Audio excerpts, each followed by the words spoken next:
Bienvenido, licenciado, muchas gracias por su presencia y estaremos atentos de su exposición.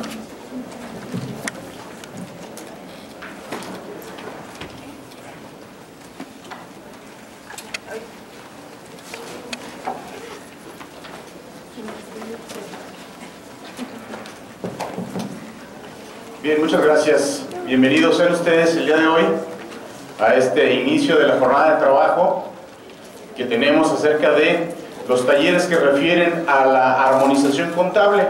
Para muchos de ustedes el tema no les es desconocido, para otros a lo mejor no tanto, pero bueno, pues el día de hoy de lo que se trata es de que ustedes despejen todas sus dudas y que se sientan con toda la confianza para que en el momento preciso que ustedes así lo consideren, despejen sus dudas, levanten sus manos. Esto hace que el evento sea un poco más interesante para efectos de externar lo que por ahí traemos dándole vuelta en la cabeza al respecto. Y con toda confianza, por favor, estamos entre amigos, de lo que se trata es eso, de que se despejen las dudas o incluso cualquier comentario que ustedes consideren importante, también es bienvenido. Me place mucho pues el día de hoy estar con ustedes. Es muy importante este tipo de temas que vamos a ver el día de hoy. El día de hoy vamos a iniciar con el taller que se denomina Marco Legal y Normativo de la Contabilidad Gubernamental. Hoy vamos a hacer precisiones sobre las bases en las que se finca todo este asunto de la contabilidad y la armonización contable, las razones, los cuestionamientos y obviamente las características que esta contabilidad gubernamental debe de tener. Para nosotros es muy importante que cada uno de nosotros comprendamos cuál es este marco normativo y quiénes son las autoridades que en materia de contabilidad gubernamental son quienes son las encargadas pues de linear todo lo que tiene que ver con este tema. ¿Qué crees? El día de hoy, como contenido, pues vamos a ver los aspectos relevantes que contiene la Ley General de Contabilidad Gubernamental, cómo se subdivide esta parte y cuál es la importancia que tiene la ley en el proceso de armonización. El contenido que ustedes tienen en su pantalla será lo que veremos a partir de este momento. Vamos a hablar de los fines de la armonización contable, para qué es, para qué sirve, qué es lo que se pretende lograr con esto y cuáles son las situaciones que lo obligan o que le dan origen para efectos de que se plasme en una legislación y que todos nosotros como entes públicos, bueno, pues tengamos que atender al respecto. Otra situación, otra parte, otro punto muy importante, vamos a ver los objetos y las definiciones de la ley. A partir del segundo punto que ustedes observan en la pantalla, son los contenidos de los títulos que están incluidos en la Ley General de Contabilidad Gubernamental. Los vamos a ir desglosando cada uno de estos para efectos de analizar su importancia. El primer título de la ley habla del objeto y las definiciones de la ley. Lo que se pretende en un momento dado con el objeto, primero darle énfasis hacia dónde va enfocado, qué es lo que se busca a través de la legislación, y obviamente también las definiciones que se deben de contener dentro del marco normativo. Es sumamente importante que todos nosotros como entes públicos o como servidores públicos conozcamos las mismas definiciones, que hablemos el mismo idioma, ¿no es cierto? Para efectos de que sea comprensible toda la información que como entes públicos vamos a generar a través de los registros contables y presupuestarios que se darán en estas bases. Vamos a hablar de la rectoría de la armonización contable. Como ya les expresé hace un momento, vamos a ver quién es la persona o las personas o el grupo encargado de llevar a cabo o de expedir todos los lineamientos que en esta materia son necesarios. Recordemos que no solamente la Ley General de Contabilidad Gubernamental es la única que habla de este tema, sino que existen cerca de 65 normativas que ha expedido este organismo para efectos de darle cuerpo a todo lo que es el proceso de armonización. Vamos a hablar algunas de ellas y vamos a comentarlas. Vamos a hablar acerca de la contabilidad gubernamental. Es el título tercero de la Ley General, en donde se plasma y donde se habla de cuáles son los requisitos o las características mínimas que su contabilidad gubernamental tendrá que observar. Incluso en esta parte hablamos de que la misma ley refiere a que nosotros como entes públicos tendremos que tener un sistema que, propiamente dicho, ese sistema se refiere a una herramienta de apoyo que será la encargada o debe ser la encargada de generar de manera automática todo lo que tiene que ver con nuestros registros contables y presupuestarios.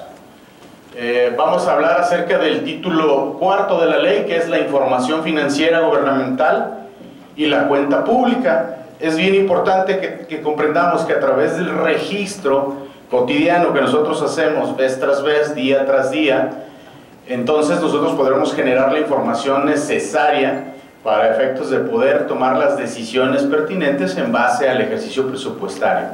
Y vamos a ver cuáles son los documentos básicos integrales de esta información, cómo se subdividen, porque tiene varias partes en las que nosotros tendremos que comprender qué es exactamente lo que nos está diciendo que generaremos como parte de esa información. Los vamos a analizar cada uno de ellos, vamos a platicarlo de manera muy breve para efectos de que queden muy bien definidos. Vamos a hablar del título quinto, que el título quinto es el que habla de la transparencia y la difusión de la información. La Ley General de Contabilidad Gubernamental sabemos que no es nueva, ¿verdad? Esta ley fue expedida en el año 2008, pero que se reformó a partir del año 2013. Y en las reformas de 2013 salió a la luz entonces el tema de transparencia y difusión de la información acerca de la contabilidad y sus registros. Entonces se incluye como parte de esa reforma ese título quinto, que sí existía, pero era el de las sanciones, que hoy es el sexto, y que a partir de esa reforma entonces forma parte fundamental de la información que tendremos como entes públicos que generar. Vamos a ver los puntos más relevantes de esto. Y finalmente hablaremos de lo que es, en base a la ley, título sexto, que refiere a las sanciones. Evidentemente, como toda legislación y toda normativa, le preceden unas sanciones por el incumplimiento de lo que está establecido en cada una de estas normas. Ese título sexto, bueno, anteriormente era el quinto, se modifican algunas cosas, se incluyen algunos penas convencionales, y se marca con el título sexto. Vamos a hablar de los artículos transitorios, que sabemos pues que en este tipo de artículos lo que hablamos son las precisiones acerca de la ley, la vigencia de la misma y ciertos puntos que son de mucha relevancia para efectos de normativa.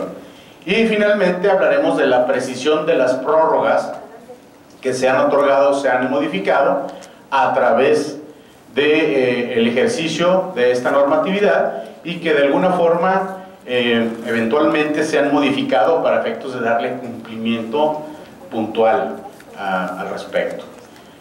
Como les comentaba, bueno, cada uno de estos son parte de la normativa de los títulos de la propia ley y que en temas muy específicos, en los siguientes puntos o en los siguientes cursos que ustedes van a analizar con nosotros en días subsecuentes, pues se va a hacer énfasis, incluso tendrán ustedes la oportunidad de arrastrar el lápiz. Vamos a tener que hacer ejercicios prácticos en donde nos va a quedar todavía mucho más claro de lo que vamos a platicar el día de hoy, ¿de acuerdo? Bien, ¿cuál es el objetivo que vamos a perseguir el día de hoy? Pues muy sencillo, dice aquí, proporcionar un conocimiento general sobre el porqué de la armonización contable y su fundamento constitucional, así como su instrumentación a través de la Ley General de Contabilidad Gubernamental y las implicaciones que conlleva para los servidores públicos su cumplimiento. Es decir, aquí vamos a analizar que para efectos de formular una ley como la de la que estamos hablando, debió haberse fundado en una situación constitucional, en una reforma de la Constitución. Vamos a hablar de esa reforma, cuándo se dio, a través de qué, cuál es lo que lo motiva a esa reforma, y que ya decíamos que para efectos de armonizar o de llevar a cabo una legislación de este tipo, pues se hace a través de una ley general. Recordamos cómo estamos en las jerarquías de leyes en nuestro país, ¿verdad? La ley mayor o la ley principal o esencial, ¿cuál es? La Constitución, ¿verdad? Y luego de ahí le sigue ¿qué? ¿Qué sigue después de la Constitución hacia abajo? Los tratados internacionales, ¿no es cierto? Y a partir de ahí entonces vienen las leyes generales. Entonces, de la que estamos hablando, de esta ley de contabilidad, es una ley general aplicable a todos los entes públicos. Para eso también vamos a hablar un poco de precisamente cuáles son esas definiciones, para conocer a quiénes aplica de manera directa, porque de repente por ahí se prestan confusiones, no decimos, nada, es que yo soy un ente público, un organismo descentralizado, soy desconcentrado, y yo no formo parte de toda esa bola, ¿no? Aquí lo vamos a ver para efectos de que nos quede muy claro.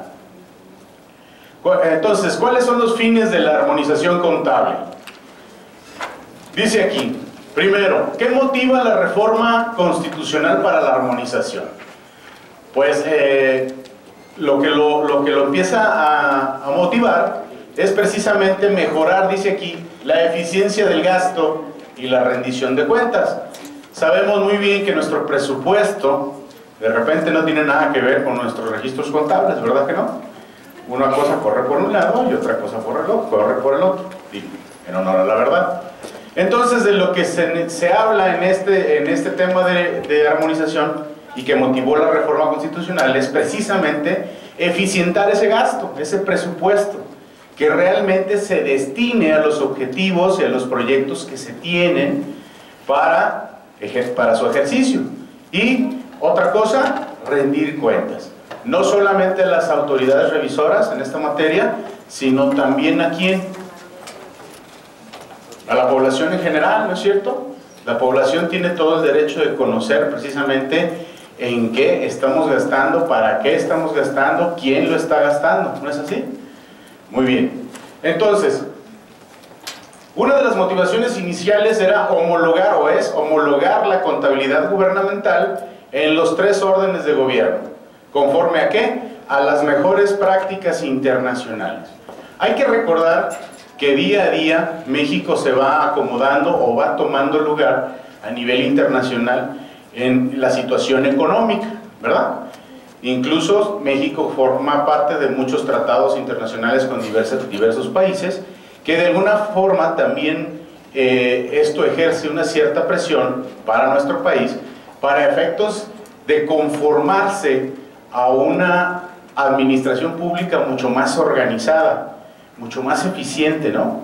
Para efectos de poder mostrar números reales, números confiables, para no solo efectos de inversión y de tratos comerciales, sino también para efectos de una organización mucho más eficiente. Otra motivación es mejorar la transparencia con la que los entes públicos elaboran la información financiera, presupuestaria y patrimonial. De alguna manera, todo lo que nosotros hacemos, recordemos que manejamos recursos públicos, ¿no es así? Entonces necesitamos nosotros hacer del conocimiento, ya lo decíamos hace un momento, de la población en general, quién lo gasta, cómo lo gastamos, en qué lo gastamos, para que se tenga certeza de lo que se está manejando como dinero que no nos pertenece, se está llevando a cabo en los planes que la misma población requiere. Otra motivación es contar con datos comparables. ¿Para qué efectos? Pues para poder medir los avances, los cumplimientos, si estoy llegando o no a los objetivos que nos plasmamos dentro de los planes de desarrollo que nosotros mismos trazamos. Y para eso entonces toda la información financiera que se genera a través de la contabilidad armonizada precisamente se ofrece siempre en datos comparables para hacer esa medición. Los sistemas que adopte finalmente el ente público tendrá que tener la habilidad, vamos a llamarlo así, o la forma de comparar siempre mis datos con periodos anteriores para efectos de medir mis avances. Vamos a platicar un poco de ello. Otra motivación es fortalecer y facilitar las funciones de fiscalización de los órganos de los diferentes niveles de gobierno. Siempre teníamos una situación para quienes son los entes revisores o de fiscalización, porque cada vez que se enfrentaban a la revisión de las actividades o de la gestión de un ente público, siempre existían situaciones diversas en las cuales primero tendríamos que conocer en base a qué se estaba llevando a cabo un registro contable o un cierto modo de operar una contabilidad para poderla sancionar, ¿no es cierto? Entonces, en todos lados había diferentes situaciones, diferentes políticas contables, diferentes políticas económicas, financieras, que esto provocaba que de alguna forma, pues la revisión de la funcionalidad del ente público fuera mucho más difícil. Entonces, al tener nosotros una armonización en la contabilidad, eso permite que los órganos de fiscalización tengan mucho más identificadas las operaciones que cada ente público lleva a cabo y obviamente para efectos de su revisión. Dijimos entonces que para efectos de darle cabida a todo lo que tenía que ver con este proceso de armonización y los motivos que anteriormente expusimos, entonces tendría que existir una modificación a la Constitución. ¿Y en qué consiste esa modificación? La modificación se hace en una adición a la fracción 28 del artículo 73 constitucional. ¿De qué habla el artículo 73 constitucional? De las facultades que tiene el Congreso de la Unión. Entonces, en esta adición de la reforma, precisamente se le otorgan al Congreso las facultades específicas, dice aquí, para expedir leyes en materia de contabilidad gubernamental que regirán la contabilidad pública y la presentación homogénea de información financiera, de ingresos y egresos y patrimonial, entre otras cosas, ¿a fin de qué? De garantizar su armonización a nivel nacional, ¿sí? Se concedió en un artículo transitorio del decreto de reforma de la Constitución un plazo máximo de 1 año para aprobar la ley. Eso se hizo de manera inmediata. Sabemos que la Ley General de Contabilidad Gubernamental, ¿cuándo fue expedida? En diciembre del 2008, ¿verdad? Entrando en vigor a partir de 1 de enero del 2009, ¿no es así? También existe otra reforma en la Constitución, en el artículo 134, en donde se establece, pues, que los recursos económicos, entre otras cosas, se administrarán con eficiencia, con eficacia, con economía, transparencia y honradez. ¿Para qué fin? Para de satisfacer los objetivos a los que están destinados. Cada ente público tiene un objetivo particular, atender un sector de la población, cualquiera que éste sea, y para eso ejercerá recursos públicos, como lo dice la propia Constitución, de manera eficiente, eficaz, económica, transparente y honrada, ¿verdad? Y dice que todo esto será evaluado por las instancias técnicas que establezcan respectivamente la Federación, los estados y el Distrito Federal, con el objeto de propiciar que los recursos económicos se asignen en los respectivos presupuestos en los términos del párrafo anterior. Entonces tendremos que el objetivo fundamental, pues, es el ejercicio correcto de cada uno de los dineros públicos, ¿verdad? De los presupuestos. Entonces, ya una vez contenidos en la ley general de la que estamos hablando, luego entonces ahora vamos a hablar de las principales características que se ofrecen y que se apegan precisamente a todas estas reformas constitucionales y de los puntos esenciales de los que acabamos de hablar.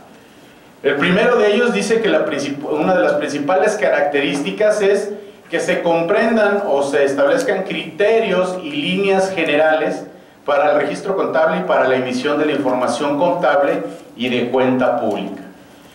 Ya decíamos nosotros que de alguna forma todos los registros contables que nosotros vamos a llevar a cabo de manera cotidiana generarán entonces información valiosa para efectos de integrarse no solamente como parte de la información generada, sino también como parte de la cuenta pública. ¿Qué es la cuenta pública? ¿Quién tiene idea de qué es la cuenta pública?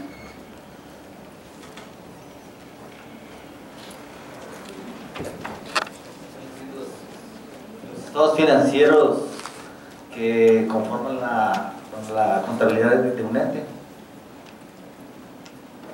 Sí, evidentemente, como parte de esa cuenta pública son los estados financieros que los entes públicos van a generar y que los vamos a ver aquí.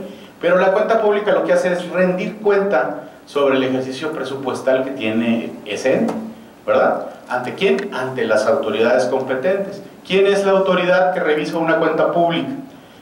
Por ejemplo, en el caso de la Federación, ¿quién revisa la cuenta pública federal? Sí, la revisa la Auditoría Superior, pero por mandato de la Cámara de Diputados, porque es una de sus atribuciones, ¿verdad? Igual lo sucede con el Congreso del Estado, quien revisa la de las entidades federativas y que también revisará en su momento la de los entes municipales, ¿verdad? Otra característica esencial que tiene la Ley General de Contabilidad Gubernamental es que cuenta con un marco normativo flexible. ¿A qué se referirá con ese marco normativo flexible? Si está contenido en una ley con una serie de reglamentos y lineamientos, ¿en dónde está la flexibilidad? ¿En dónde ven ustedes esa flexibilidad?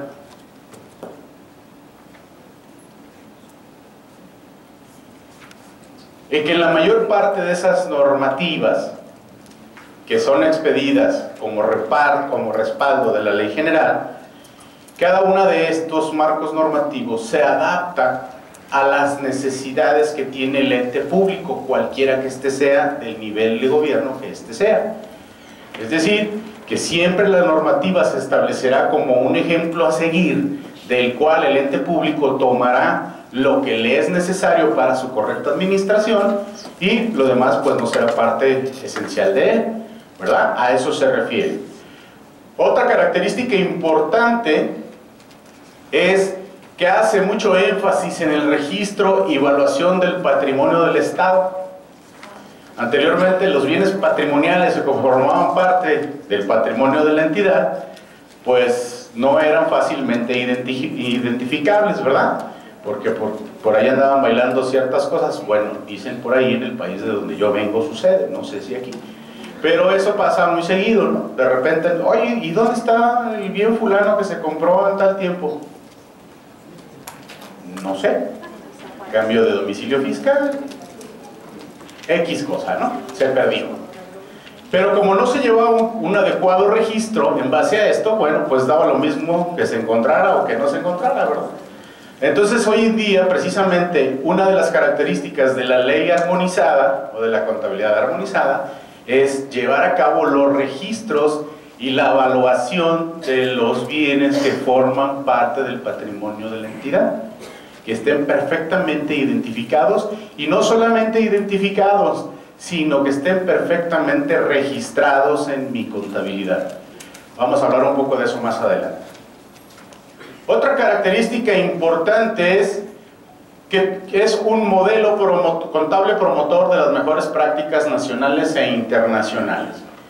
La mayoría de las normas, si no es que todas, y la propia ley, están fincadas en unas normativas que en la universidad, cuando muchos de ustedes estudiaron como yo tal vez en el siglo pasado, yo estudié contaduría el siglo pasado, conocíamos algo que le denominábamos los principios de contabilidad. ¿Cómo se llamaban?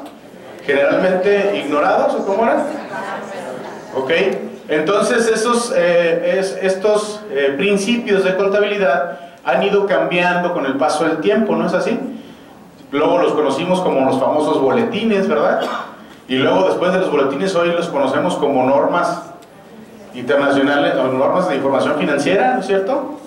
Bueno, pues para estos efectos también la contabilidad gubernamental establece ese tipo de normativa como algo que lo vamos a conocer más adelante, que se denomina postulados básicos de contabilidad gubernamental, y que no es otra cosa más que esos principios en los que la contabilidad y su registro se va a basar para poderla llevar a cabo de manera correcta, y que no solamente obedece a ese tipo de principios que en el país los conocemos, sino que también a modelos internacionales de contabilidad, ¿sí? Que de alguna manera ya están probados y que sirven como un modelo a seguir de lo que queremos implementar aquí. Esto de las características salió publicado, ya dijimos, en un decreto en el Diario Oficial de la Federación el 31 de diciembre del 2008. Estamos hablando de la ley y que entró en vigor, ya lo mencionábamos, a partir del 1 de enero del 2009. Otra característica importante y que pues aquí tendremos que empezarle a poner un poquito más de atención al tema es que considera el devengado contable como base para el registro. ¿Qué es devengado? ¿A qué se refiere con eso? ¿Qué creen ustedes que sea o que se refiere a eso de devengado? A lo mejor muchos de ustedes ya lo conocen, ya saben de qué estamos hablando, ¿verdad? Pero muchos otros tal vez no. ¿A qué se refiere con devengado? ¿Alguien tiene una idea? No importa que sea muy vaga o que no sea muy consistente. Utilizado, que se establezca un compromiso, ¿sí? Una obligación de compromiso, ok. Sí, efectivamente, sí es parte de eso. Lo que establece esa parte del devengado es una etapa presupuestal.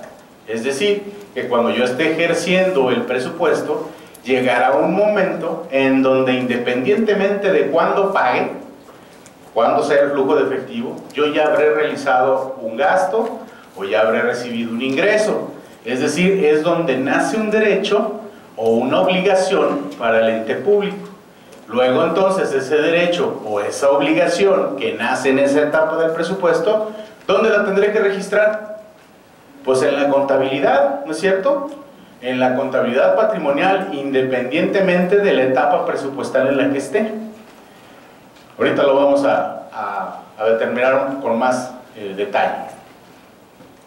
Otra característica importante es que relaciona información presupuestaria y programática con los objetivos y prioridades de la planeación nacional y estatal. Evidentemente, de lo que se trata hoy en día es que no solo atienda las necesidades de gasto del ejercicio presupuestario que tiene el ente público como tal, sino que ese presupuesto vaya enfocado, como dijimos hace un rato, a un objetivo específico o a diferentes objetivos específicos que cubran las necesidades del sector de la población que yo como ente público estoy cubriendo, ¿verdad? Entonces para eso me trazo un plan nacional o estatal o incluso municipal en su caso de desarrollo, ¿verdad? Entonces la información presupuestaria que yo estoy trabajando a través de mis etapas, entonces deben de estar buscando cubrir esos objetivos, ¿de acuerdo? Los que yo me planeé desde el inicio de mi presupuesto. Otra característica importante es que establece que las cuentas públicas deberán contener resultados de la evaluación del desempeño.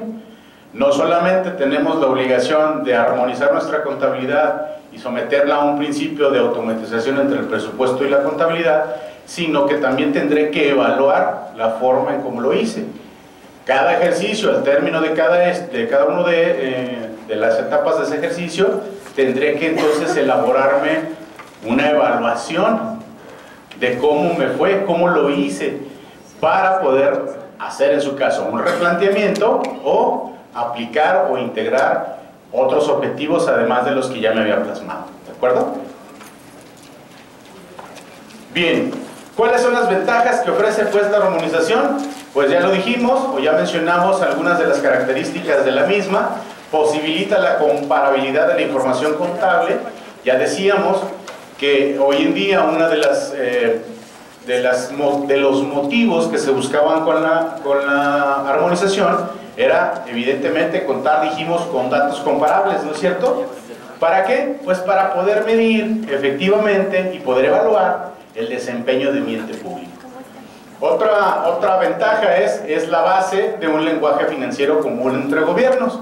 Como yo les dije, una de las cosas que se buscaba era que todos concibiéramos los mismos términos en materia de definiciones de lo que es la contabilidad y la administración pública de los recursos. Es decir, que la misma palabra o el mismo elemento financiero del lenguaje financiero para uno sea para todos, ¿verdad? Que todos hablemos el mismo idioma.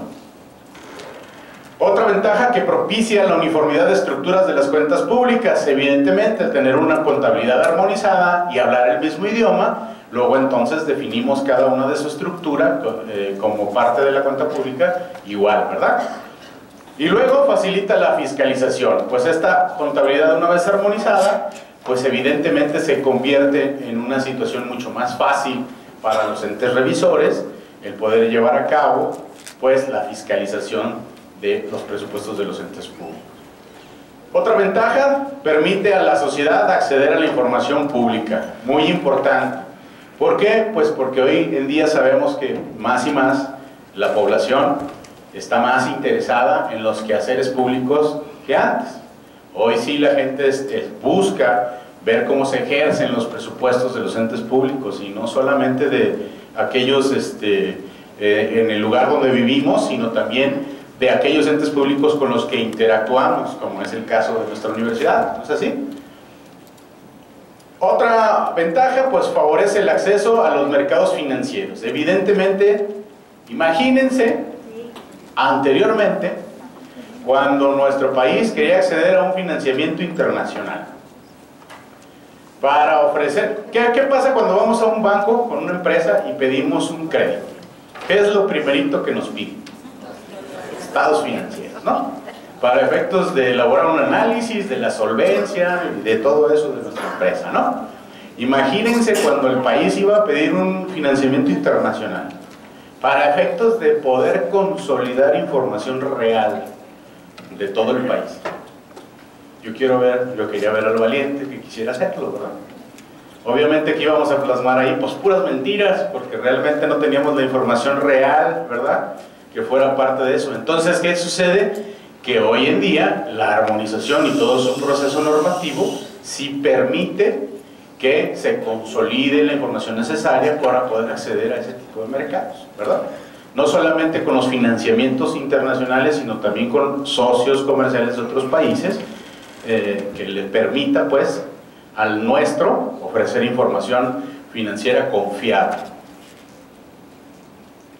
Bien, entonces, eso es lo que motiva a la ley y cuáles son las características esenciales que tenían los procesos y que de alguna forma formaban parte de esos motivos que se daban a la reforma constitucional y a la expedición de la Ley General de Contabilidad. Entonces, hablando de la Ley General, ya dijimos que se componía de 6 títulos básicamente, además de sus artículos transitorios. Yo se los dije, este es un extracto precisamente del marco de la ley, y dijimos que el título primero hablaba del objeto y las definiciones de la ley, ¿verdad? El título segundo hablaba de la rectoría, de la armonización, quién es el órgano superior que de alguna manera es el encargado de establecer sus lineamientos y de vigilarlos, ¿verdad? Y luego el título tercero habla de la contabilidad gubernamental, las características esenciales y principales que la contabilidad cotidiana de mi ente público tendrá que llevar a cabo. El título cuarto, de la información financiera gubernamental y la cuenta pública. Lo que dijimos, que como resultante de mi registro, tendré que generar como mínimo, a través de mi sistema de contabilidad, y que ese mínimo de documentos financieros que ahí se solicitan, sean la parte integral de, ¿qué dijimos?, de la cuenta pública. Oye, pero es que la universidad no elabora cuenta pública. No, pero sí genera información que es esencial dentro de la cuenta pública. ¿De quién? ¿Del gobierno del Estado? ¿Sí o no? Entonces el gobierno del Estado tendrá que asumir o sumar toda la contabilidad de la información financiera gubernamental de los entes autónomos y los tendrá que reunir en un tomo, parte de ¿qué? De la cuenta pública. Y luego tendremos el título quinto, transparencia y difusión de la información. Ya dijimos que en esta materia la mayoría de los eventos o de los registros contables que nosotros elaboramos, si no es que todos, forman parte de esa transparencia. Y tendré que hacerlo del conocimiento no solo de las autoridades revisoras, sino también del público en general. Finalmente, las sanciones, es el título sexto, de lo que se da por efectos del incumplimiento del resto de la norma, y los artículos transitorios. Entonces, el título primero.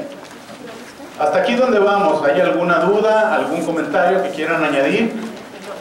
¿Todo bien? Muy bien. El objeto de la Ley General de Contabilidad es, dice aquí, establecer los criterios generales que van a regir la contabilidad gubernamental y la emisión de información financiera de los entes públicos. ¿Para qué? Para lograr su adecuada armonización. ¿Qué es armonización? ¿Para qué sirve? ¿Qué otra palabra se les ocurre para definir armonización? Que todos trabajemos en igualdad de circunstancias. ¿Qué más? Que sea información homogénea, es decir, de la misma forma, ¿verdad? ¿Qué más? Que todos hablemos el mismo idioma, ¿verdad? Entonces, con ese fin es que se establecen esos criterios generales en la ley para que todos, a través de seguirlos y de cumplirlos, entonces logremos esa armonización. Su importancia, dice aquí, radica en uniformar criterios de interpretación de los conceptos más usuales utilizados en el ejercicio de las funciones contables. Estamos de acuerdo que cuando hablamos de contabilidad o de contaduría pública, la mayoría de los términos no son conocidos, ¿verdad? Sabemos de qué estamos hablando. Cuando hablamos de una cuenta por cobrar, sabemos exactamente a qué se refiere, ¿verdad? Pero existen diferentes situaciones a veces que no estamos hablando de lo mismo. Por esa razón es que los conceptos más usuales dentro de la contabilidad se establecen como parte de una normativa para que todos los entendamos de la misma forma. Entonces, en ese título primero de la ley habla de algunas definiciones. Y dentro de esas definiciones, a mí me gustaría pues que platicáramos y conversáramos acerca de algunas de ellas. Incluso me van ustedes a ayudar a leerlas. Estas son las definiciones de algunos conceptos de la ley. Incluso existe un documento normativo aparte que habla exclusivamente del objeto y las definiciones de la ley que se plasman en el título primero de la misma. Entonces, estos son algunos. Y los que están resaltados con azul son los que vamos a aterrizar un poquito y de los que vamos a platicar. Primero, ¿qué es armonización? ¿Me ayuda con la definición? La revisión, reestructuración y compatibilización de los modelos contables vigentes a nivel nacional, a partir de la adecuación y fortalecimiento de las disposiciones jurídicas que las rigen, de los procedimientos para el registro de las operaciones, de la información que deben generar los sistemas de contabilidad gubernamental y de las características y contenido de los principales informes de rendición de cuentas. Entonces, la revisión, es decir, no quiere decir que yo no tenga contabilidad, ¿verdad? Sí la tengo y sí la manejo, pero voy a revisar mi sistema. En su caso lo voy a reestructurar. ¿Cómo? Como dice la armonización, la normativa plasmada en esta ley. Entonces tendré que compatibilizarla. ¿Qué es compatibilizarla? Hacerla igual que el resto de los entes públicos. ¿De acuerdo? Voy a adecuar, pues, entonces, mi sistema a través de las disposiciones que están contenidas aquí. ¿Para qué? Pues para que todos los entes públicos podamos generar la misma información, ¿verdad? Eso es lo que dice que es armonización, entonces, la propia ley. Contabilidad gubernamental. ¿Qué dice que es contabilidad gubernamental? La técnica que sustenta los sistemas de contabilidad gubernamental y que se utiliza para el registro de las transacciones que llevan a cabo los entes públicos expresados en términos monetarios, captando los diversos eventos económicos identificables y cuantificables que afectan los bienes e inversiones, las obligaciones y pasivos, así como el propio patrimonio, con el fin de generar la información financiera que facilite la toma de decisiones y un apoyo confiable en la administración de los recursos públicos. Creo que es muy clara la definición, ¿verdad? ¿Qué es la contabilidad gubernamental? Pues ya lo dice ahí, esa técnica que sustenta todos los registros que hacemos a través de la generación de los eventos económicos cotidianos, ¿verdad? Del día a día, en la forma que lo dice la misma normativa. Deuda pública. ¿Qué es la deuda pública? Bueno, la definición que se contiene ahí dice que son las obligaciones de pasivo directas o contingentes derivadas de financiamientos a cargo de los gobiernos federal, estatal, DF o municipales en los términos de las disposiciones legales aplicables. Es decir, todos aquellos pagos que todos aquellos compromisos o aquellas obligaciones que tiene un ente público en favor de cualquier acreedor, ¿verdad? Por conceptos de financiamiento, ¿sí? Ya sea de cualquier nivel de gobierno. Y dice, las obligaciones de pasivo, directas o contingentes. ¿Cuáles son las directas? ¿Qué se entiende por obligaciones de pago directa?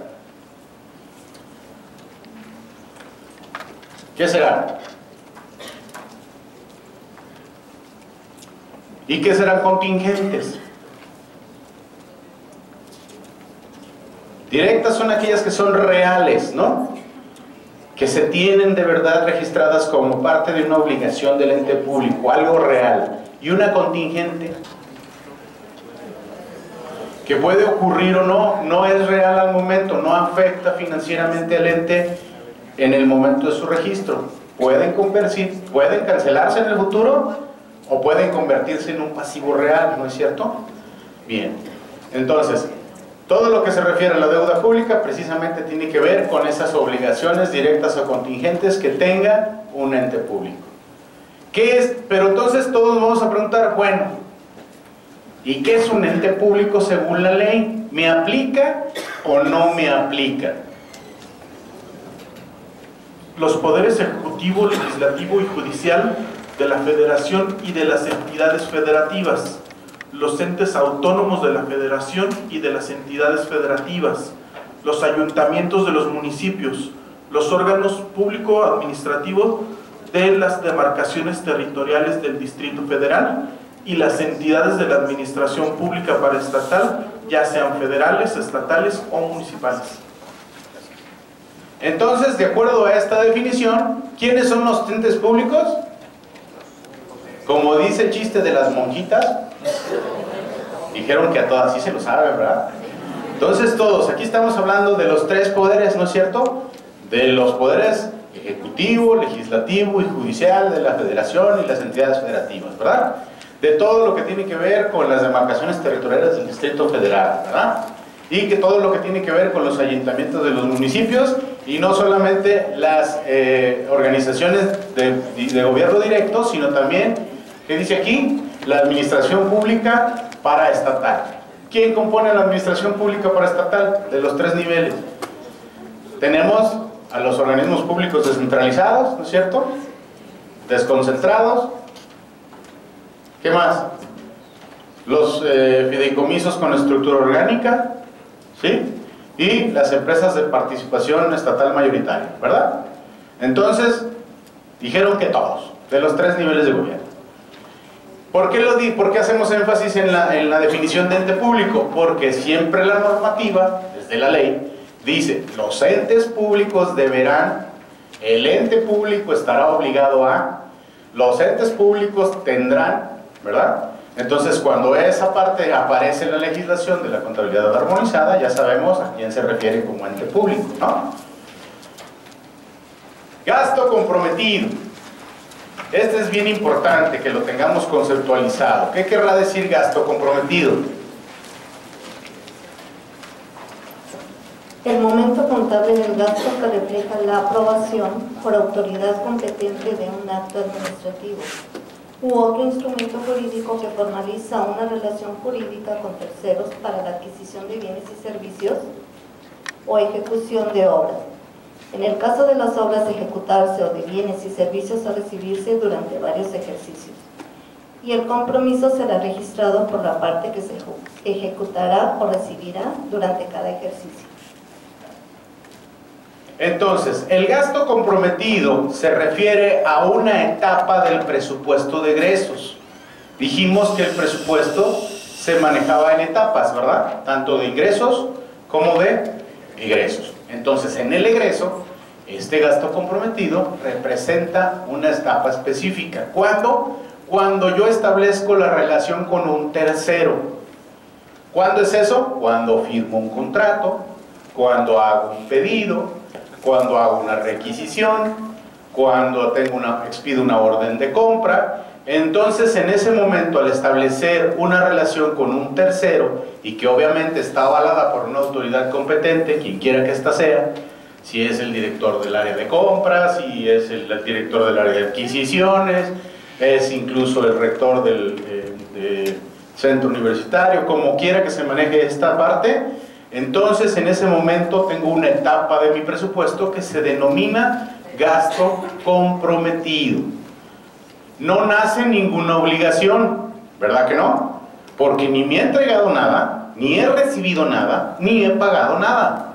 Simple y sencillamente, como dicen en mi pueblo, estamos tratados, ¿no? Estamos firmando un contrato, un compromiso mutuo, donde pues él se compromete a entregarme el bien o el servicio que le estoy contratando, y yo me estoy comprometiendo con él a que una vez entregado, entonces le pague, ¿verdad? Entonces así se llama gasto comprometido. Y luego tenemos lo que denominamos ingreso devengado. ¿A qué se refiere con ingreso devengado? El que se realiza cuando existe jurídicamente el derecho de cobro de impuestos, derechos, productos, aprovechamientos y otros ingresos por parte de los entes públicos. El ingreso devengado. En esta parte o en esta definición estamos contemplando otra etapa presupuestaria, pero ahora de los ingresos, ¿sí? En esta etapa presupuestaria, que se denomina devengado, dice que se realiza cuando existe, ¿qué? Jurídicamente el derecho de cobro, ¿de qué? De cualquiera de los rubros expresados por concepto de ingresos que yo tenga estimados en el ejercicio. Es decir, al elaborar yo mi ingreso estimado o mi presupuesto de ingresos o mi proyecto de ingresos, ahí voy a plasmar, de acuerdo a la contabilidad armonizada, ciertos ingresos que yo estimo tener durante el ejercicio, por cualquier concepto que está incluido en ese clasificador presupuestario, ¿sí? Entonces, aquí están los clasificadores, las clasificaciones, algunas de ellas, hay más. Entonces, cuando jurídicamente tenga el derecho de cobro sobre cualquiera de esos ingresos, se denomina ingreso devengado. Ahora la pregunta es, ¿y qué quiere decir derecho jurídico de cobro? ¿Cuándo es esto? ¿Cuándo se da ese derecho jurídico?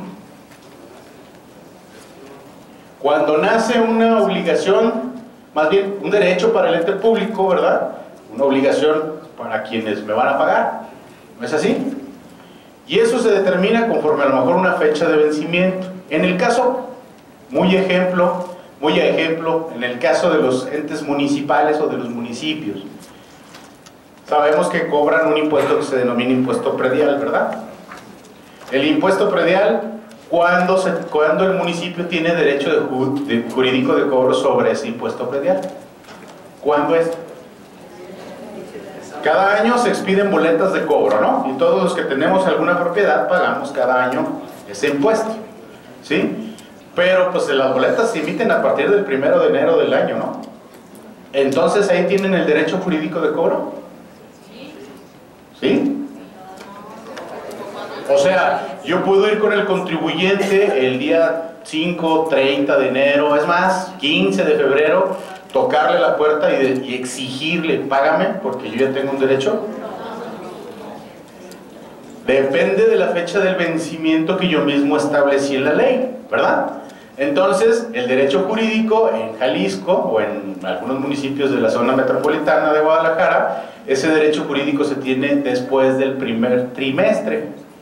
Es decir, el 1 de abril de cada año, la autoridad tiene el derecho jurídico sobre ese impuesto. Ya pudiera ir, tocarle la puerta al contribuyente y exigirle que le pague. Incluso lo puede ejecutar con un procedimiento administrativo de ejecución, ¿no es cierto? Entonces es ahí cuando tiene el derecho jurídico de cobro. ¿Qué sucede en el caso, por ejemplo, aquí en la universidad? ¿Cuáles son los ingresos que tiene? Además de los financiamientos y de todo eso. un derecho, un ingreso directo. Matrículas escolares, por ejemplo, ¿sí? ¿Cuándo tienen el derecho de cobro, el jurídico de cobro por esos ingresos? En el momento que se expide, ¿sí? Cada año o cada tiempo escolar tiene una fecha de vencimiento, ¿no es cierto? Entonces ya tienen un derecho jurídico de cobro. En ese momento entonces se considera un ingreso devengado, ¿sí? Entonces lo tengo que tener muy en cuenta porque en ese ingreso devengado o en esa etapa, ¿se acuerdan que dijimos que una de las características que tenía la Ley General de Contabilidad Gubernamental, la primerita de ellas era, ¿qué dijimos? Que tomaba la base de devengado para registro contable. ¿No es así? Entonces, yo yéndome en las etapas presupuestales, vamos a hablar del ingreso. Primero, ingreso estimado. Lo que yo dije, más o menos, que durante el ejercicio fiscal voy a recibir. ¿Sí? Viene una segunda etapa que se llama modificado, es decir, que modifica lo que yo inicialmente estimé por diferentes circunstancias que se pudieran dar en el ejercicio. Adecuo ese ingreso de acuerdo a la necesidad que se dé.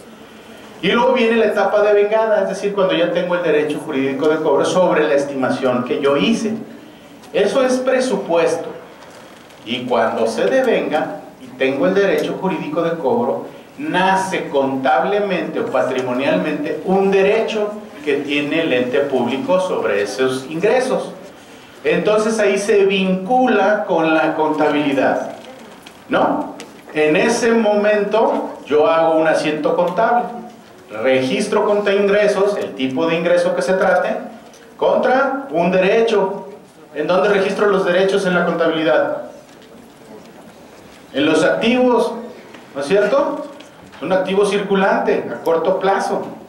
Bueno, pudiera ser el caso que es a corto plazo, en la mayoría de los ingresos, ¿no es así? Entonces, tengo un vínculo presupuestal, tengo un control de la etapa del presupuesto, devengado, pero también tengo ahí el nacimiento de un registro contable, meramente contable, ingresos contra cuentas por cobrar. Ahí es donde viene esa vinculación de la que está hablando la ley. Y esta etapa del devengado, ¿no se acuerda que era la característica inicial? Considerar el devengado como base del registro contable. ¿Es así? Bien. ¿Alguna duda hasta este punto? ¿No? Bien. Entonces, es necesario platicarles también que estas etapas presupuestales del devengado, bueno, son tal como lo dijimos así está expresado en la normativa, no solo en la ley, sino también en un documento normativo por aparte. Es decir, en ese documento se explica etapa por etapa, ingresos o egresos, cómo se van dando, las definiciones y cuándo son. Y ya dijimos esta, ¿verdad? Pero existe una reforma a estas etapas, sobre todo en lo que concierne el ingreso. ¿Sí? ¿Sí sabían de eso? ¿Habían escuchado de esto? Se reforma. ¿En qué consiste la reforma? Bien, las etapas presupuestales son 4, de ingresos son 4. ¿Cuántas? La primera se llama Ley de Ingresos Estimada o Ingresos Estimados. ¿Sí? La segunda se llama Modificaciones a los Ingresos. La tercera, el ingreso devengado, que ya lo explicamos. Y la cuarta, el ingreso recaudado, que el ingreso recaudado será cuando recibo el dinero. ¿De acuerdo? Cuando ya recibimos el dinero se denomina recaudado. Y ese recaudado lo que hará contablemente es cancelar entonces la cuenta que tengo por cobrar, esa obligación que tengo por, ese derecho que tengo por cobrar, mandándolo contra mi instrumento receptor del efectivo, que en este caso mayormente serán bancos, ¿no?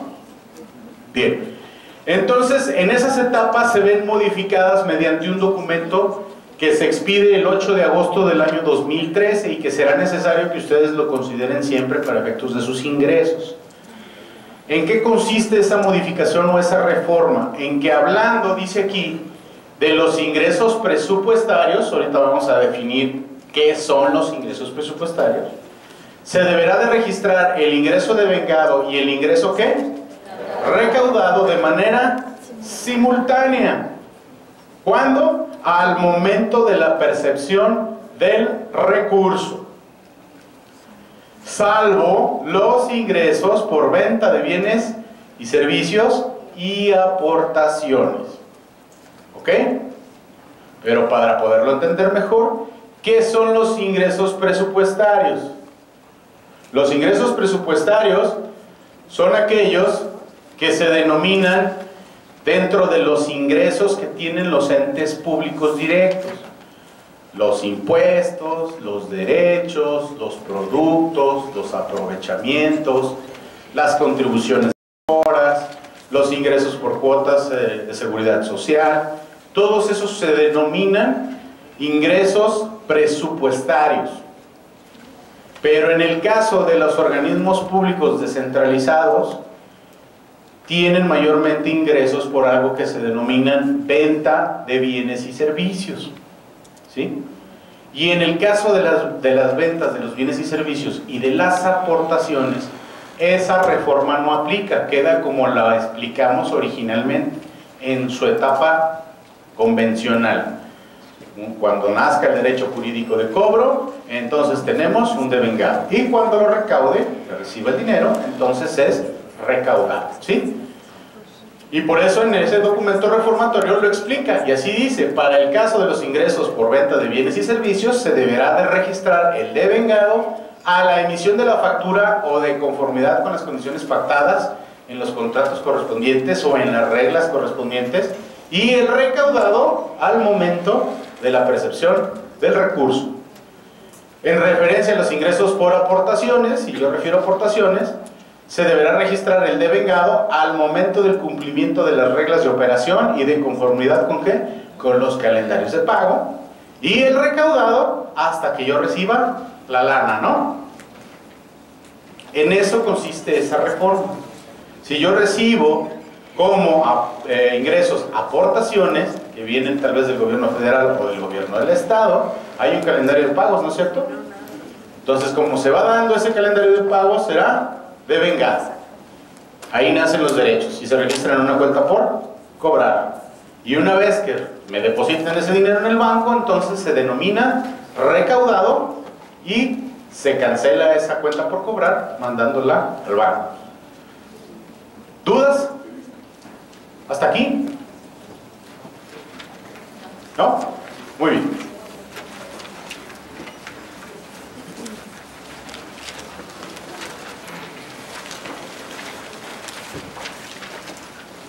Normas contables. Esta es otra, estamos hablando de las definiciones contenidas en la ley, ¿verdad?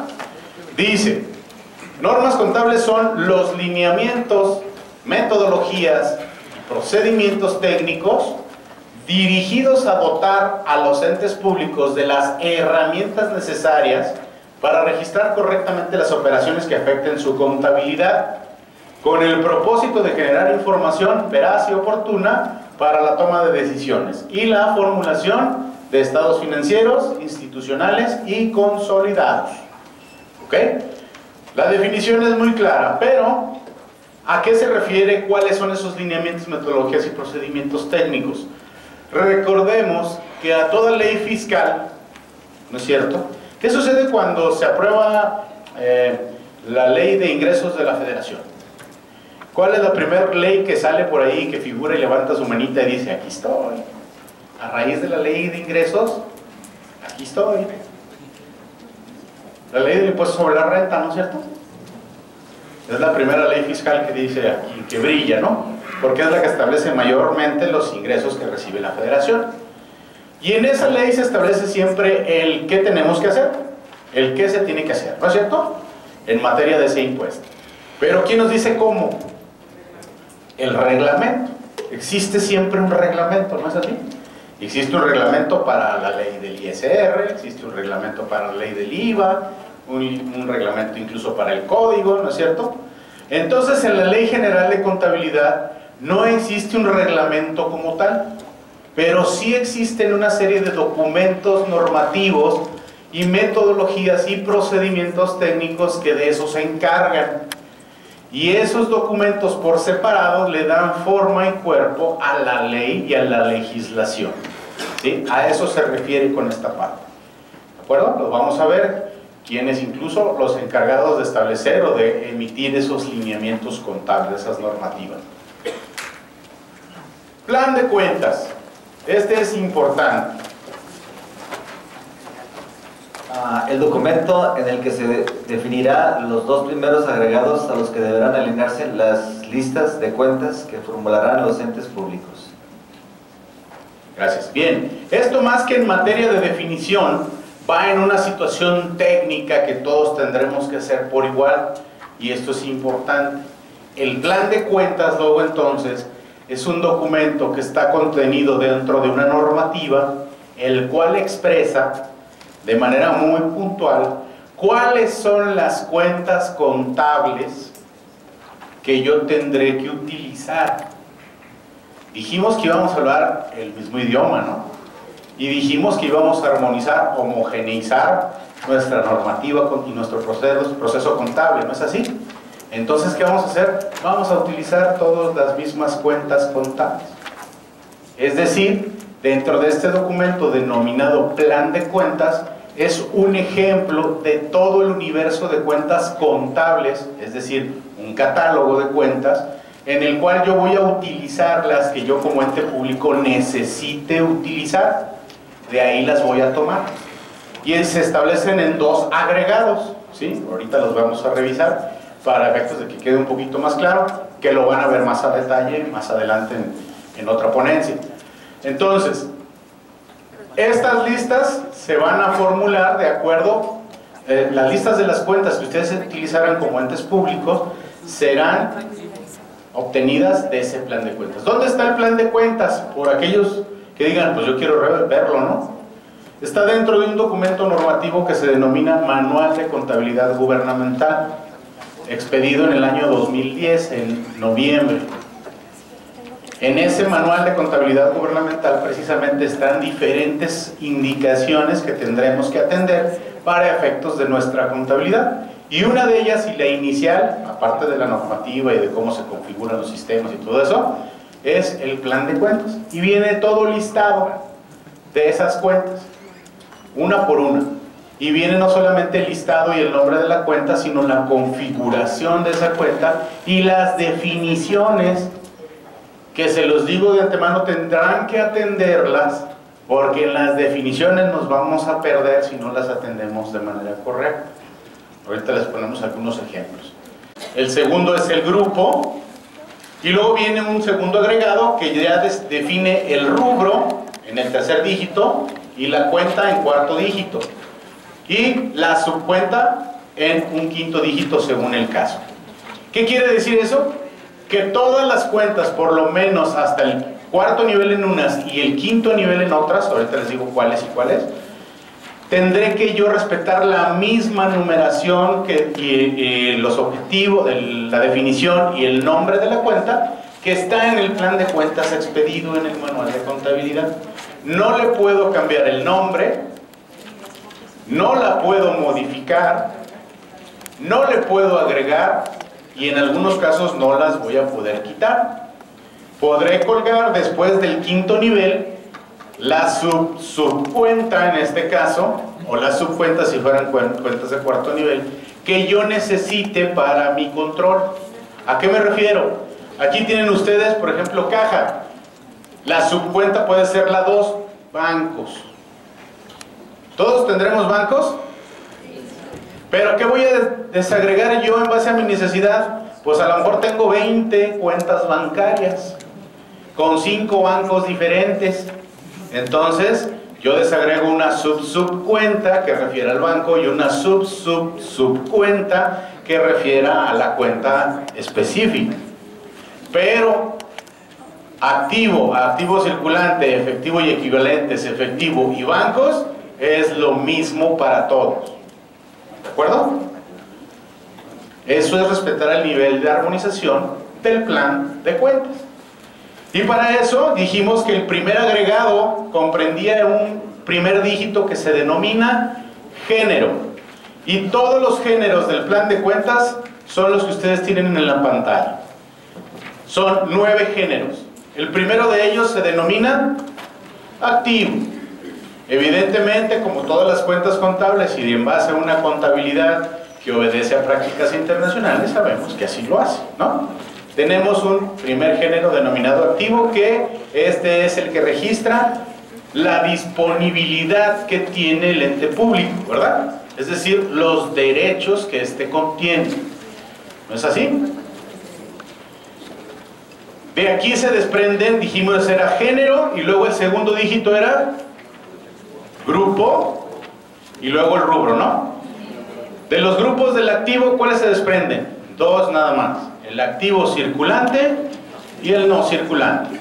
Del pasivo, género 2, también pasivo circulante o a corto plazo, pasivo no circulante o a largo plazo. ¿Sí? Dígame.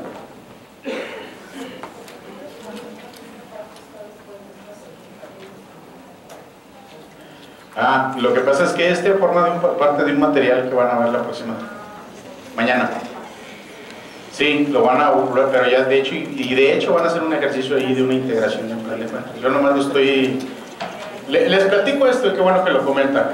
Muchas gracias.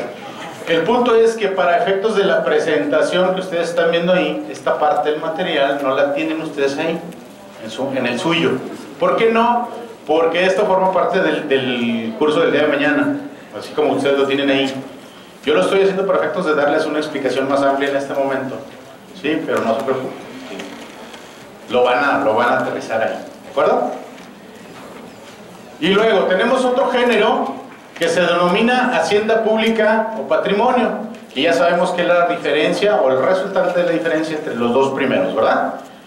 Y que se comprende prácticamente dos tipos o dos grupos: el patrimonio generado y el patrimonio contribuido, al revés, primero el contribuido y luego el generado. Y luego vienen 2 géneros que comprenden, más bien 3, que comprenden lo que son los resultados de la gestión: los ingresos, los egresos y los resultados de ambos, cuentas de cierre contable, en donde se va a establecer en la 6, género 6, un ahorro o un desahorro, ¿verdad? No digo, el término de desahorro me queda un poco incómodo, pero ya entendemos de lo que se trata, ¿no? Y luego el género 7, que son las cuentas de orden contable. Las 8 cuentas de orden presupuestario, que estas cuentas van a controlar las etapas presupuestales de las que hablamos hace un momento: los ingresos y los egresos, que esos son los grupos que se contienen en estas cuentas de orden presupuestario. Y las cuentas de cierre presupuestario, que estas abarcan los resultados de la gestión presupuestaria en un superávit o un déficit. Si ustedes ven el plan de cuentas que está contenido en el manual, van a ver este cuadro, y así se componen en género, grupo y rubro, en el que dijimos que era parte de los primeros agregados, ¿verdad? Aquí está el género 1, como ejemplo, los grupos activo, circulante y no circulante, y cada uno de los rubros que lo componen: efectivo y equivalentes, derechos a recibir efectivo o equivalentes, inventarios, almacenes, etcétera, ¿no? Y en el caso de los no circulantes se refiere a todo lo que conocemos como activo fijo, ¿no? Que son los derechos a recibir efectivo equivalentes a largo plazo, los bienes inmuebles, infraestructura y construcciones en proceso, bienes muebles, activos intangibles, etcétera. Este es un ejemplo porque así está en ese documento normativo que les mencioné. Dentro del manual de contabilidad tiene 7 elementos o 7 documentos que están incluidos como parte de ese manual. Este es a manera rápida de ejemplo. Sí, lo van a ver ustedes a detalle, creo que es el día de mañana que vean precisamente plan de cuentas y clasificadores presupuestarios. Lo quise poner aquí brevemente para efectos de que ustedes lo vayan revisando. Postulados básicos. ¿Qué dijimos que eran los postulados básicos? ¿En dónde se centraban? En aquellos que conocíamos como los principios, ¿verdad?, de contabilidad. Entonces aquí se denominan postulados básicos, que son, dice aquí, los elementos fundamentales de referencia general para uniformar los métodos, procedimientos y prácticas contables. ¿Quién se acuerda de alguno de estos postulados? ¿Se acuerdan? Había uno que se llamaba importancia relativa, ¿verdad? Otro que se llamaba, o que se llama consistencia. ¿Perdón? ¿Evaluación? Bueno, aquí se llama, ¿cómo se llama? Te voy a decir. Algunos cambian los nombres. Tenemos uno que es lo que conocemos como teoría de la partida doble. Acá se llama principio de dualidad económica. ¿Sí? Ente público. Ahí viene la definición de ente público. Viene uno que se llama, ya dijimos, importancia relativa. Revelación suficiente. ¿Se acuerdan? Entonces, sobre esos postulados básicos es en lo que se va a centrar entonces los registros o la forma o los fundamentos que tendrá mi contabilidad armonizada, ¿de acuerdo? Más tarde, conforme van viendo ustedes otros temas añadidos a esto, van a ver cómo muchos de ellos se van centrando precisamente en estos postulados básicos. Existe, de hecho, dentro de la contabilidad gubernamental un documento normativo específico que habla de estos postulados a detalle. Bien, ¿alguna duda hasta aquí con respecto de lo que es la introducción, los objetos y las definiciones de la ley del título primero? Muy bien. Entonces, ahora vamos a hablar del título segundo, que refiere a lo que es, dice aquí, Rectoría de la Armonización Contable. ¿Quién es el encargado o los encargados de emitir la normativa, de regularla y de hacerla, de vigilarla? ¿Quién es? Pues a quien conocemos como el Consejo Nacional de Armonización Contable, mejor conocido como el CONAC, ¿verdad? ¿Y quiénes integran este famoso consejo? Que es, dijimos, la autoridad máxima en formas de normativa y expedición de los lineamientos.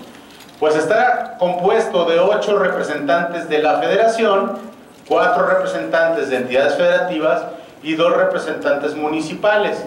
Los 8 representantes de la Federación, de estos 8, solamente 7 tienen voz y voto y 1 solamente tiene voz.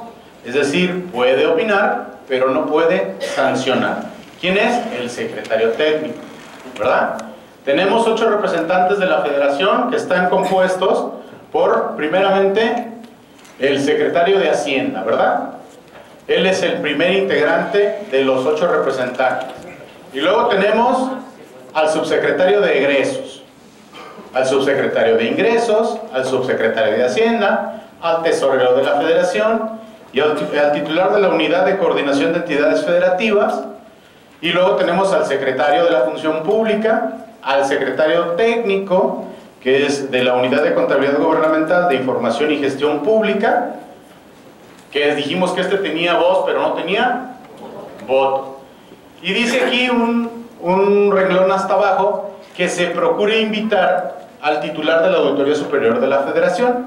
Anteriormente, en las sesiones que tenía el Consejo en materia de armonización y de los lineamientos, pues no participaba directamente el auditor superior, porque no podía ser voz y voto, ¿verdad?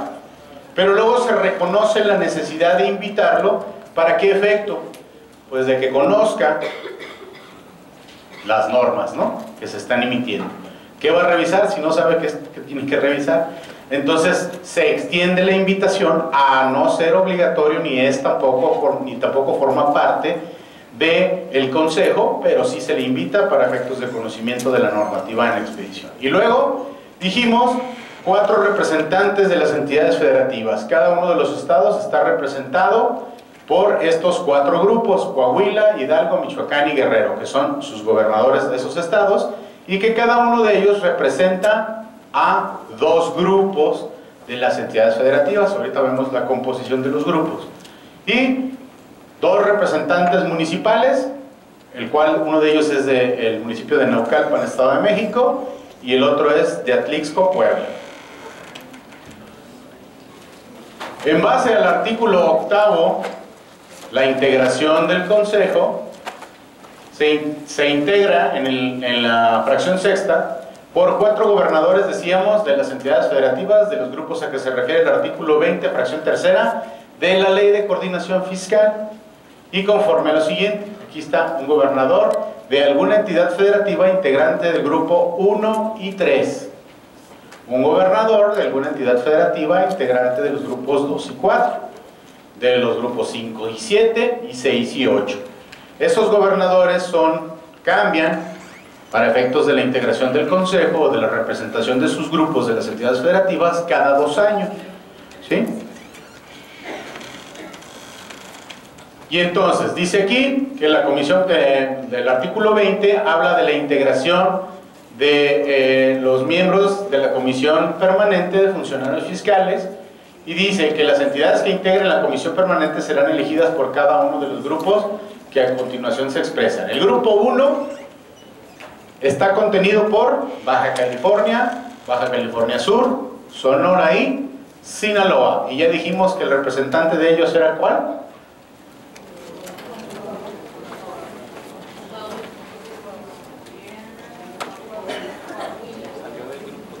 Coahuila, porque es 1 y 3, ¿no? Dijimos. El 3, Hidalgo, Nuevo León, Tamaulipas y Tlaxcala. Ah, caray. Es que se equivocaron, ¿eh? Es que el 3 es el 2 y el 2 es el 3. No, sí. De hecho, así está, pues. No sé cómo lo conformaron. Ya cambiaron.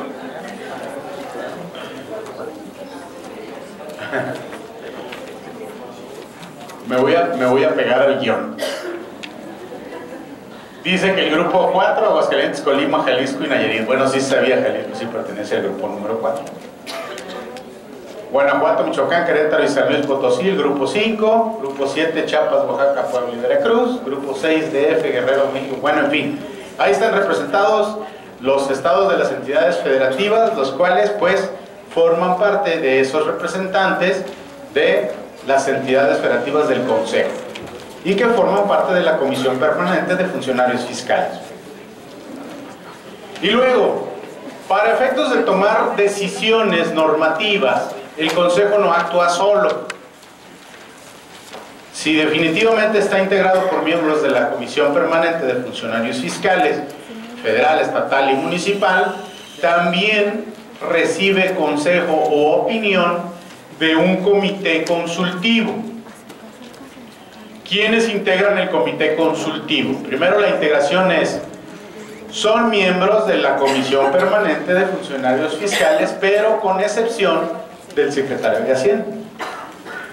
Es decir, un representante de la Auditoría Superior de la Federación, ahí sí está él directamente integrando el comité consultivo, un representante de las entidades estatales de fiscalización, el director general del INDETEC, mi jefe, que aquí estuvo presente, un representante del Instituto Mexicano de Contadores Públicos, 8 representantes de municipios, uno por cada grupo según el artículo 20 de la Ley de Coordinación Fiscal, que acá están representados, un representante federal nacional de la Asociación Mexicana de Colegios de Contadores Públicos y representantes de organismos de profesionistas expertos invitados.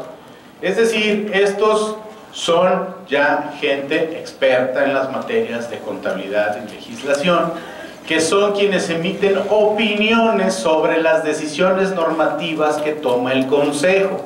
Es decir, estos son expertos profesionistas que toman, en su caso, la revisión de la normativa y emite opiniones. De manera que, bueno, cada normativa no solamente está centrada en una necesidad del proceso de armonización, sino en normas contables perfectamente diseñadas y establecidas de acuerdo a los cánones profesionales que en materia se refieren, ¿verdad? Así está integrada el Sistema Nacional de Coordinación Fiscal. Ustedes creo que lo tienen por ahí en su material. El coordinador de la Comisión Permanente es el gobernador del estado de San Luis, y aquí están pues las integraciones. Dígame.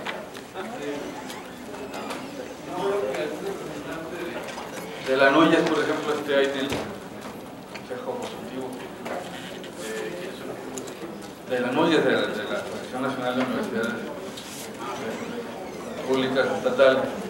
Es decir, y no hay forma de que pudieran formar parte de este consejo. Sí, sí existe forma. ¿Cómo? A través de representantes que están invitados. En muchas ocasiones, para efectos de analizar cierta normativa, sí se pueden invitar a grupos de profesionistas o incluso de participantes de universidades que puedan coadyuvar a emitir la opinión. Finalmente no sancionan, simplemente van a emitir su opinión profesional al respecto, ¿no? Y muchos, pues, miembros de la comunidad universitaria también están comprendidos dentro, pues, de muchos de los representados en el comité consultivo. Por ejemplo, en el Instituto Mexicano de Contadores Públicos siempre habrá gente experta en la materia, ¿no? Que son los que de alguna manera interesan más en la expresión de su opinión.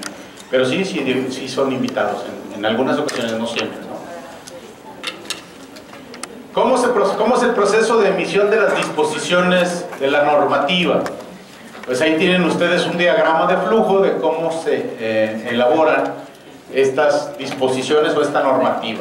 Inicia pues aquí con la determinación de modificar o emitir una disposición, la cual es transmitida al secretario técnico, que dijimos que este tenía voz pero no tenía voto, y que se le encargará de elaborar un proyecto que se somete a la opinión del comité consultivo. El comité consultivo lo que hace es recibir ese proyecto, analizarlo y en su caso emitir las observaciones y enviarlo de nuevo al secretario técnico para que este a su vez incluya las observaciones pertinentes y lo someta otra vez al consejo. El consejo lo recibe, lo aprueba y si lo aprueba lo difunde de acuerdo de manera oportuna, y si no, se lo vuelve a regresar al secretario técnico para su reevaluación y volver a encadenar el proceso del que estamos hablando. Así es como funciona, ¿verdad?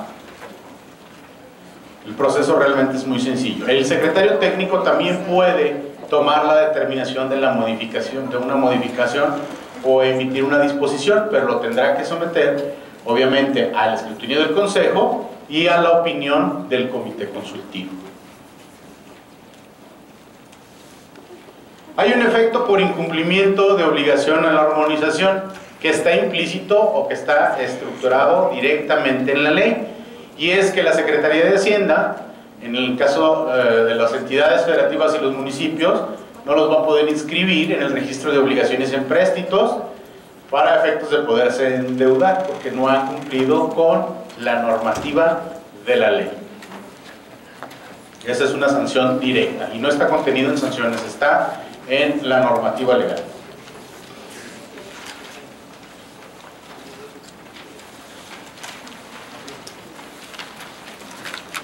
Tenemos ahí el título tercero, que tiene que ver con la contabilidad, con los registros contables.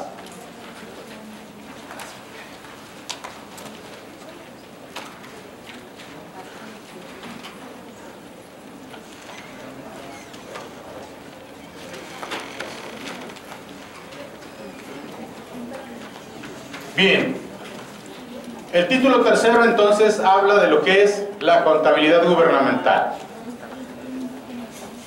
Dijimos que en este título se daban las bases o las características que la contabilidad debería de tener y que también la misma normativa hablaba de un sistema, ¿verdad que sí? Es decir, la propia ley está diciendo que los entes públicos deberán de apoyarse en un sistema, y por sistema entendemos una herramienta, un software, ¿sí?, que los ayude al registro automatizado y armonizado de la contabilidad gubernamental, ¿verdad que sí? No dice, este es el bueno, ahí no dice, ¿eh? Nomás dice que tendrán los entes públicos que tener un sistema y que ese sistema deberá de tener ciertas características que nosotros tendremos que cuidar. ¿Cuáles son esas características? Pues que dijimos sea a través de un sistema contable, que lleve a cabo los registros patrimoniales, que registre contablemente las operaciones y que ese registro contable durante el proceso se dé la armonización de la que estamos hablando, que hablemos todos el mismo idioma, que todos contemplemos el mismo tipo de operaciones, que incluyamos las mismas cuentas, incluso las definiciones, ¿verdad? Y entonces dice la ley que el sistema contable que se diseñe para la armonización tendrá que cumplir con estas características.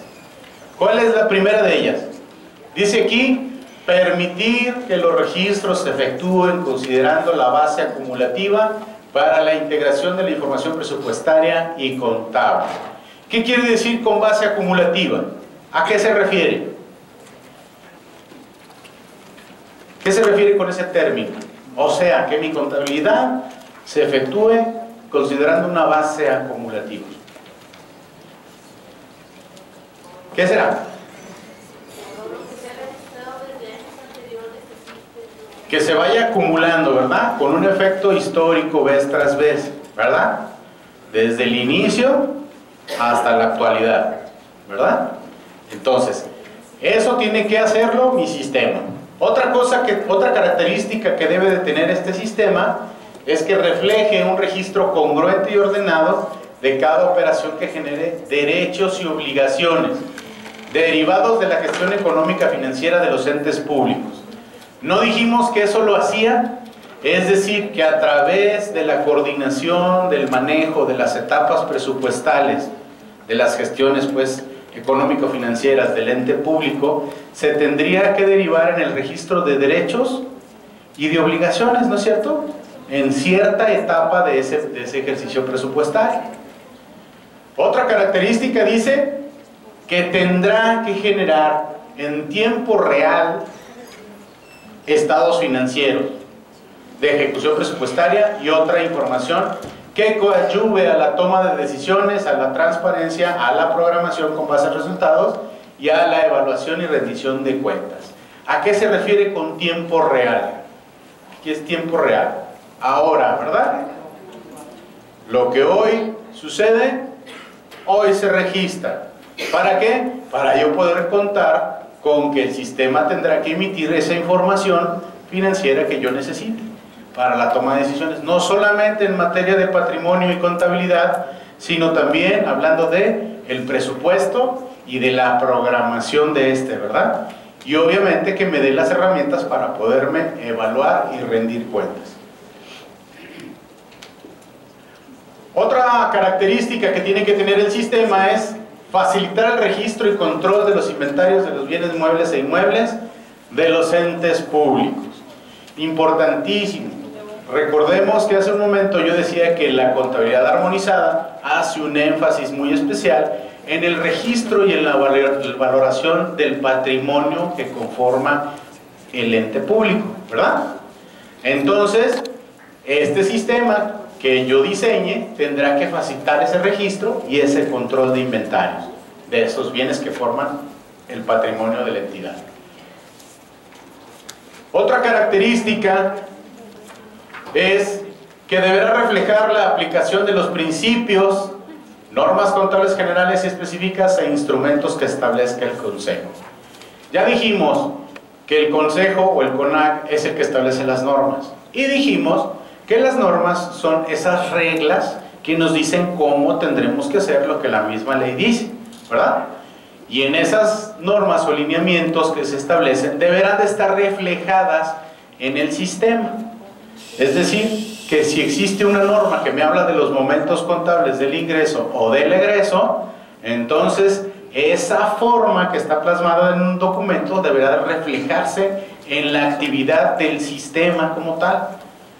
Si dice que tendré que controlar un inventario de cierta forma bajo ciertas instrucciones, el sistema de contabilidad tendrá que hacerlo así, ¿sí?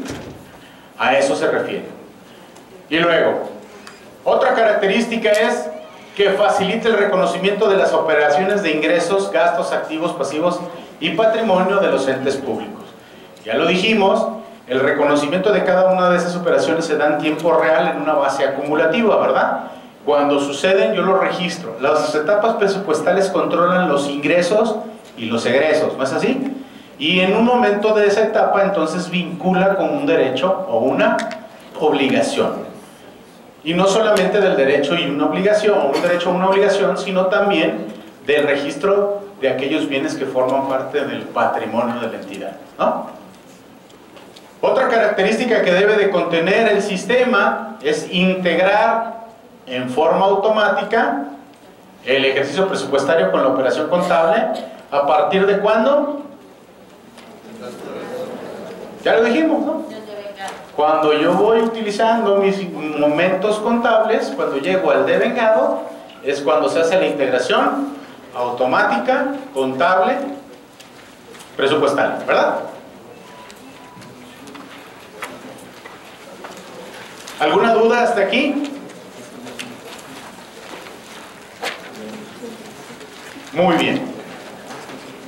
Dice aquí que para efectos de la coordinación para la armonización, los gobiernos de los estados o de las entidades federativas deberán coordinarse con los municipales para que estos armonicen su contabilidad. Es decir, que todos los procesos de los sistemas, la integración de los planes de cuentas y todo lo que hemos estado hablando hasta hoy, los municipios tendrán que coordinarse con el estado para efectos de que estos mismos les ayuden a ese proceso de armonización, porque a final de cuentas la información que generen también los municipios será parte de la información de los estados, ¿verdad? Lo que se pretende en esa materia de armonización, pues, es que en un momento dado se integren en una sola cuenta nacional, ¿verdad?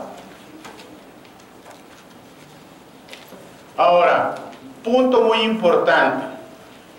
¿Cuáles son los bienes, pregunta aquí, que deben registrarse en la contabilidad armonizada? Dijimos que la armonización contable tenía un especial interés en el registro patrimonial, ¿no es cierto? Entonces, en la fracción primera, o en el punto número 1 que estamos observando, dice que deberán de registrarse en nuestra contabilidad armonizada los inmuebles destinados a un servicio público conforme a la normativa aplicable. ¿Cuáles son los bienes inmuebles destinados a un servicio público? ¿Cuáles serán estos? ¿De qué tipo? Los edificios. ¿Cuáles edificios?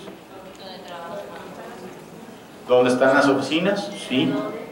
Los salones, los campos, ¿verdad? Los campus, los centros universitarios, los terrenos.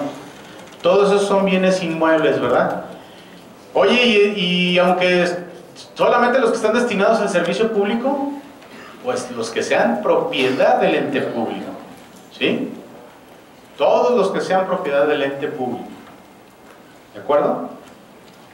Terrenos, edificios no habitacionales, habitacionales, de uso común para efectos de la comunidad universitaria, deportivos, recreativos, todos esos deberán de registrarse como parte de los bienes inmuebles destinados a un servicio público, como parte del patrimonio, ¿de acuerdo?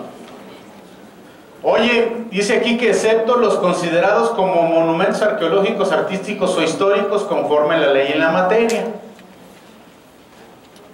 ¿Cuáles son estos? O sea, si yo tengo a cargo de la entidad un monumento arqueológico, ¿no lo registro en la contabilidad?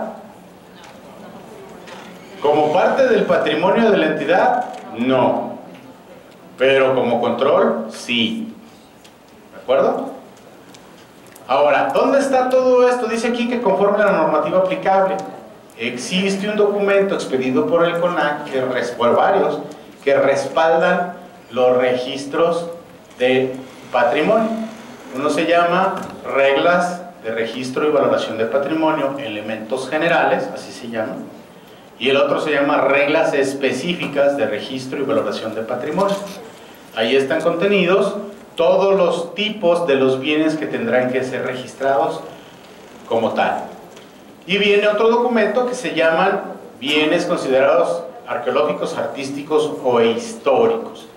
Dice que todo lo que se considera como un bien arqueológico son aquellos bienes que datan del siglo XVI hacia atrás. Son considerados bienes arqueológicos, ¿sí? Y históricos son considerados los que son del siglo XVI hasta el siglo XIX. ¿Sí? El siglo XVI, ¿qué lo marca? La llegada de la conquista española, ¿no es así? Entonces, así lo dice. Y que deberán no solamente ser o datar de esos tiempos, sino que deberán de tener una declaratoria como tal. ¿Sí? ¿Quién da esas declaratorias como arqueológicos o históricos? El INAH, ¿no? Instituto Nacional de Antropología e Historia. Ellos expiden una declaratoria en base al bien, ya sea mueble o inmueble, que sea declarado como tal. Y los artísticos, bueno, todos aquellos que revistan de valor estético cualquiera de los bienes que forman parte de los entes públicos, pero que tengan una declaratoria igual. ¿Por quién? Por el INBA, ¿no? El Instituto Nacional de las Bellas Artes es quien dará esa declaratoria, entonces serán considerados como bienes artísticos. ¿Se van a registrar como parte de la contabilidad? No, son bienes propiedad de la nación. Por lo tanto, no forman parte de los bienes nacionales. ¿De acuerdo? ¿Cómo los controlamos entonces? Si están bajo mi custodia, ¿cómo controlo esos bienes? Porque no los puedo dejar así como que, pues como no son míos, sepan. ¿Qué tendrá que ocurrir? ¿Cómo los voy a controlar? ¿A través de qué? Resguardo, sí es correcto, como dato, es correcto.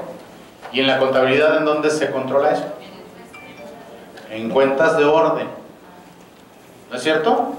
Las cuentas de orden nos sirven de control, de recordatorio, de memoria, para efectos de establecer ahí los controles sobre esos bienes que dijimos que financieramente no afectan al ente público, ¿verdad?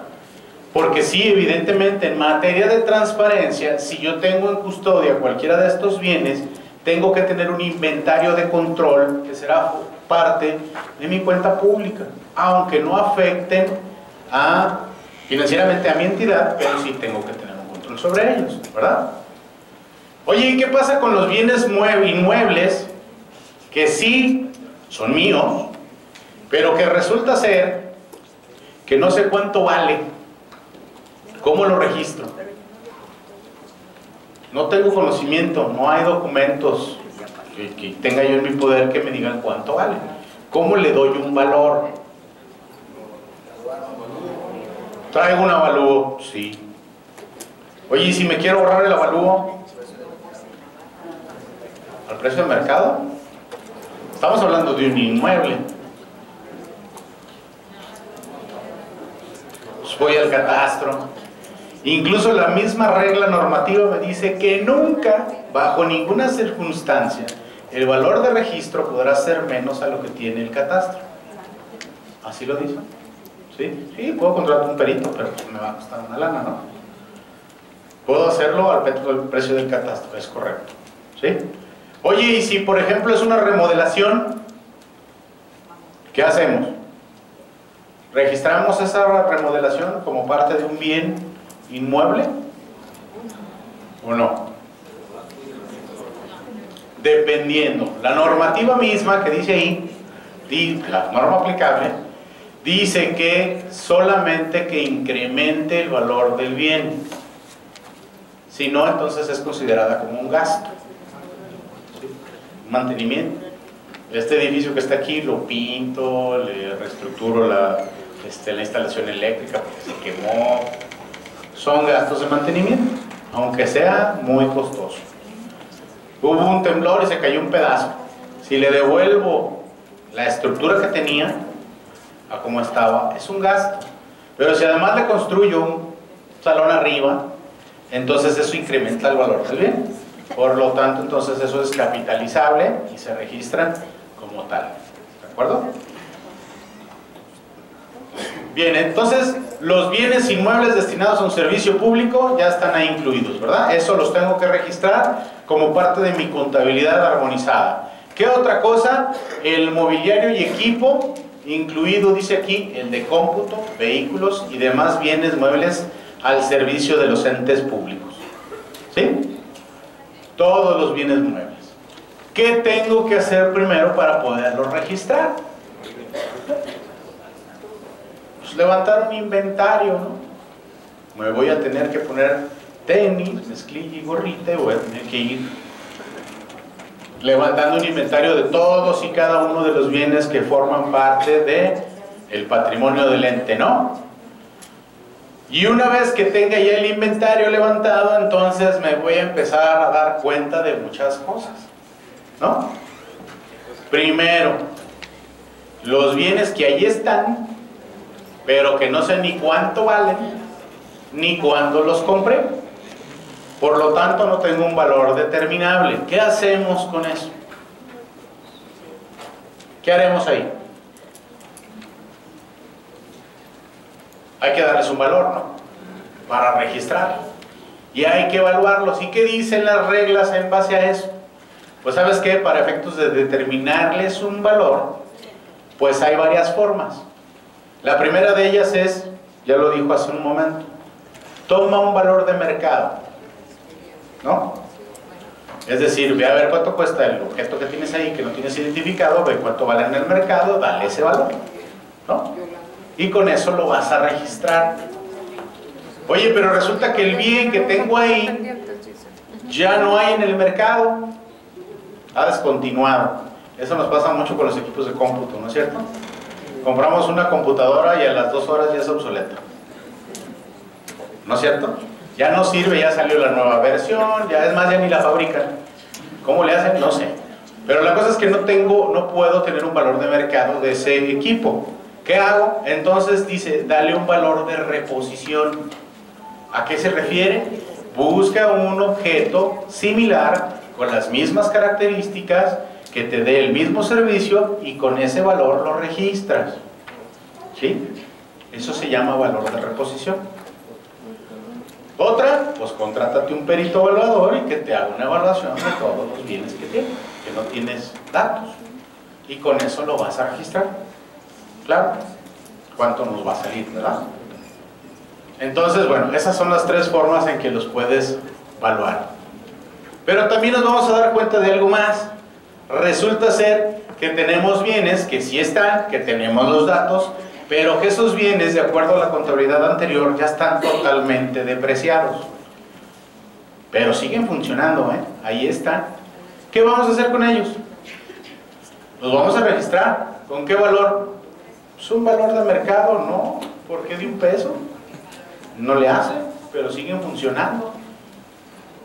La regla dice que yo, por ejemplo, vamos a hablar de un coche, que es lo más común. Que ya no es azul, es negro, creo, ¿verdad? Bueno, esa cosa, eso que usan los coyotes, tienen los valores bien castigados, pero bueno, puedo tomar un valor de mercado, es decir, ahí en el instituto tenemos unos Urus bastante antiguitos, ya están totalmente depreciados, son 2004, 2006, 2008, pues ya se depreciaron, ¿no? Pero ¿qué sucede? Funcionan muy bien porque el mantenimiento es muy bueno. Entonces, ¿qué se hace? ¿Cuánto vale ese sur en el mercado? ¿Cuánto me darían si lo quiero vender? Pues 10, 15 mil pesos, lo que valga, ¿no? Pues con eso lo registro y lo doy de alta. Y si se vuelve a depreciar, lo vuelvo a revalorizar y lo vuelvo a meter a mi contabilidad y lo vuelvo a depreciar. ¿Estoy obligado a depreciar? Sí. Por ahí se está gestando un cambiecillo, pero hasta que no sea oficial, se los platicamos. ¿Sí?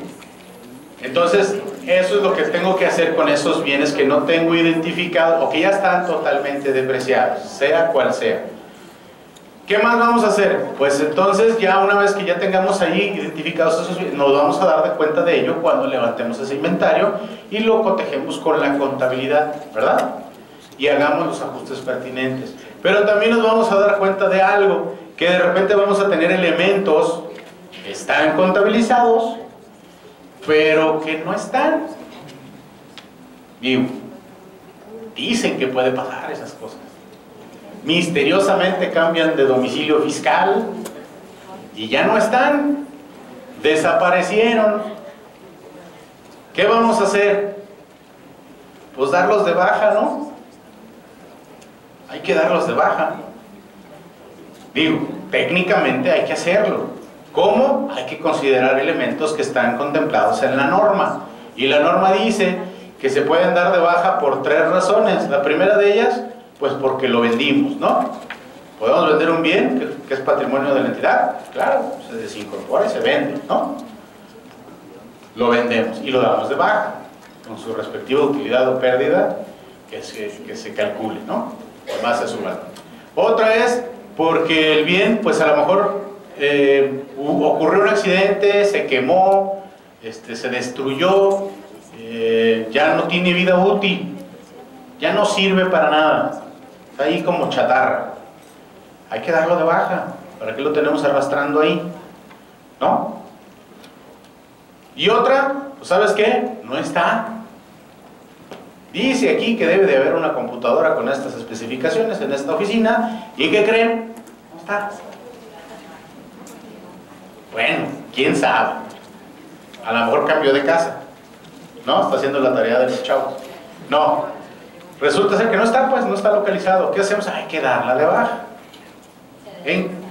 Exacto, tendrá que en base a la normativa aplicar diferentes cosas. La primera de ellas, hay que levantar un acta administrativa, así lo dice, dando las razones y las circunstancias por las cuales estamos dando de baja el bien, porque su deterioro, su obsolescencia, ya no sirve, porque no está, se lo robaron, se siniestró, se quemó, se descompuso y ya no sirve, sale más caro arreglar lo que compraron uno nuevo.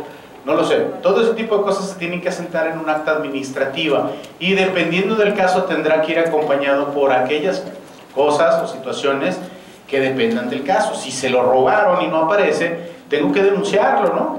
Tengo que ir al Ministerio Público, levantar una denuncia, acompañarlo del acta administrativa y entonces darlo de baja. Es decir, no puedo hacerlo así porque, no está, desaparécelo, ¿no? Tengo que cumplir con esa parte de la normativa, ¿sí? Inicialmente nosotros contemplábamos, o decía la misma norma, que tendría que haber una autoridad competente que avalara las acciones que tomáramos en el alta o la baja de los bienes. Es decir, una autoridad competente integrada por mi autoridad superior y algún comité tal vez de integrantes de los registros patrimoniales que avalaran en un acta lo que estábamos haciendo. El alta o la baja de los bienes según corresponda a los diferentes métodos que estaban establecidos en la norma. Así tendríamos que avalarlo. Les digo que se está gestando un cambio, hubo una reunión el día de ayer y parece que hay algunos cambios en los registros del patrimonio, pero hasta que no sean oficiales los podremos platicar, ¿no? Eso es lo que estaba hasta la normativa, por lo menos hasta el día de hoy, ¿verdad? Para efectos de depreciación, ¿qué tengo que hacer? Cada bien que tengo registrado, díganme.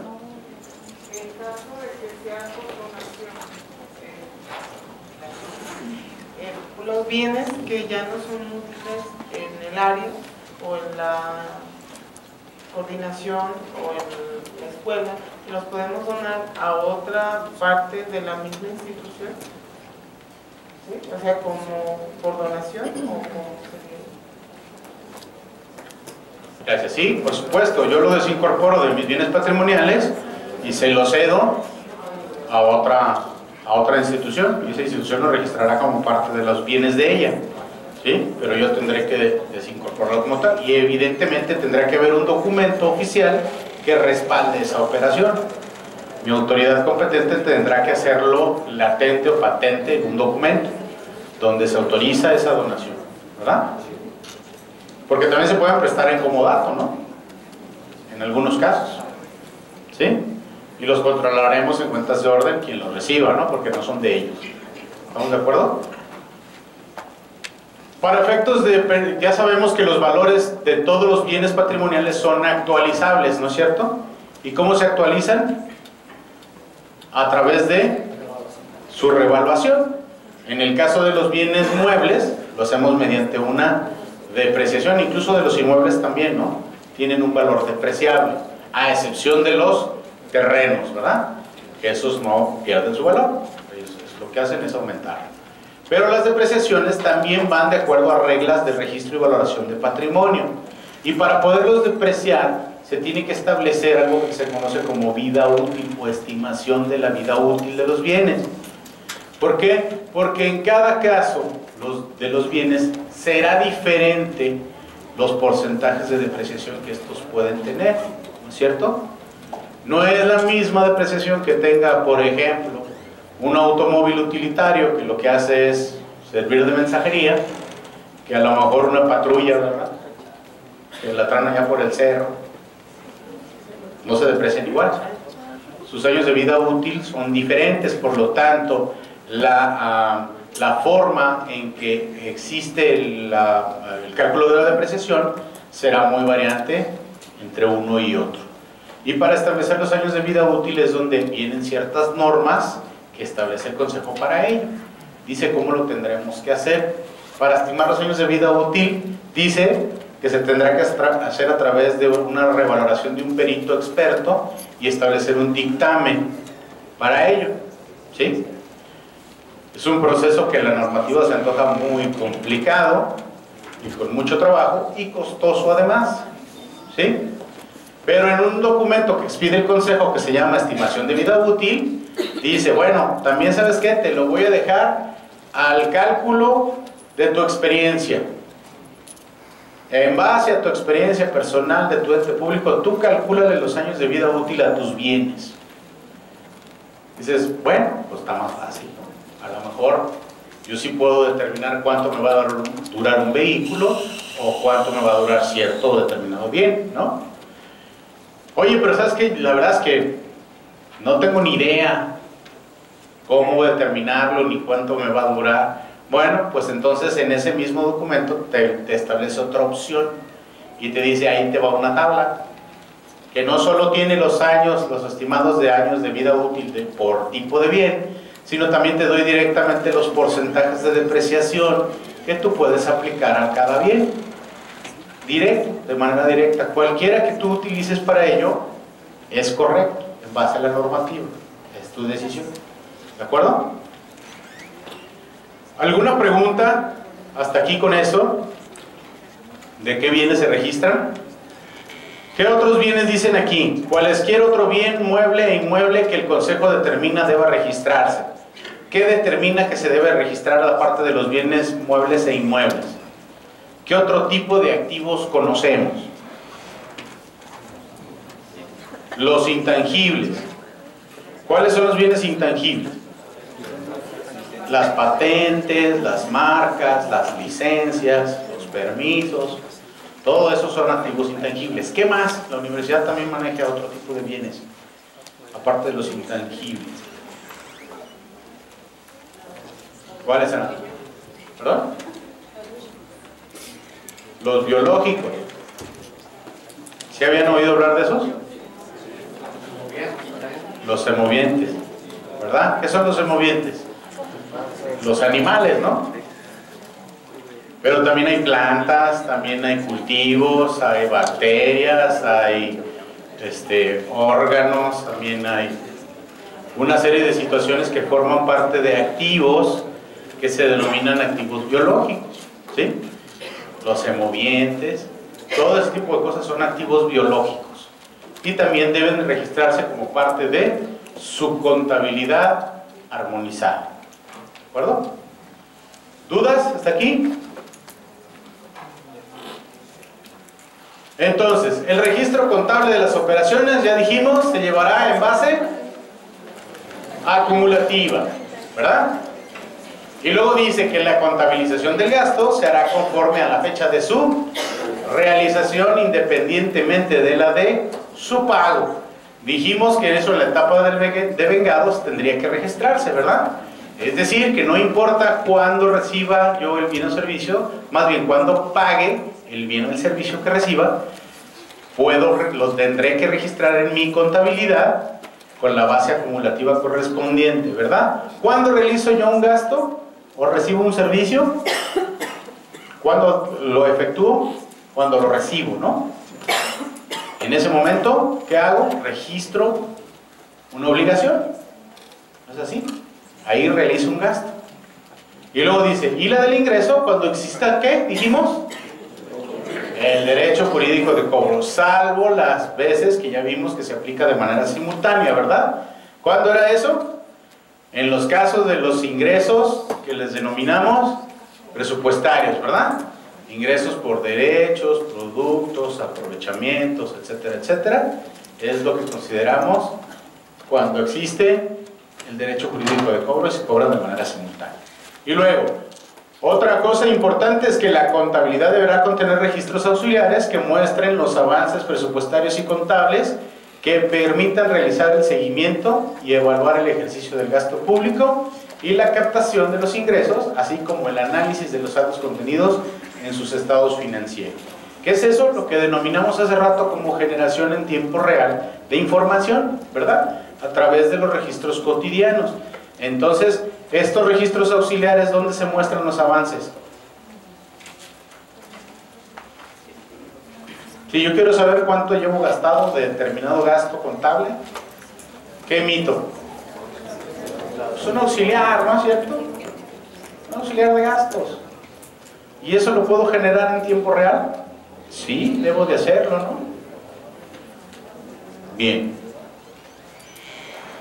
Ahora, hace rato hablamos del plan de cuentas y que ese plan de cuentas era el ejemplo a seguir para elaborar mi listado de las cuentas que serán parte de mi catálogo, ¿no? ¿Y quién debe de aprobar esas cuentas? Dice aquí, los catálogos de cuentas, o sea, el listado, el instructivo y las guías contabilizadoras, que debe de estar alineado ¿a qué? Al plan de cuentas. Estos tienen que ser aprobados en el caso de la administración centralizada, de las entidades federativas y municipios y demarcaciones territoriales, por la unidad administrativa competente en materia de contabilidad gubernamental que le corresponde en cada caso, ¿sí? Es decir, una autoridad competente tendrá que autorizar, una vez revisada, ese listado de cuentas, ¿sí? O todo lo que tiene que ver con mis cuentas de mi plan de cuentas. Los listados, pues ya dijimos, el listado, las listas de cada una de las cuentas, los instructivos de qué se abona y de qué se carga cada cuenta, y las guías contabilizadoras en cada caso o en cada situación específica, cómo se carga y qué cuentas lo afectan, ¿verdad? El artículo 23 de la ley establece lo que acabamos de ver hace un momento. Dice que los entes públicos, ¿quiénes eran los entes públicos, dijimos? Todos. Deberán, o sea, es obligación, registrar en su contabilidad los bienes, muebles e inmuebles siguientes. Y ya ahí hablábamos de los que vimos hace un momento. Los inmuebles, los inmuebles, etcétera, etcétera. Y que deberá establecer e incluir su relación conforme a los formatos electrónicos que apruebe el Consejo. Sí, tiene un formato específico para los bienes que componen el patrimonio. Y ese formato está precisamente en el documento normativo y lo tendremos que incluir como parte de la información que tendré que generar, no solamente como esa obligación, sino también que forma parte fundamental de los documentos de la cuenta pública. Y tendré que exhibirlo en materia de transparencia en los portales de internet, por lo menos dice ahí, cada 6 meses, ¿sí?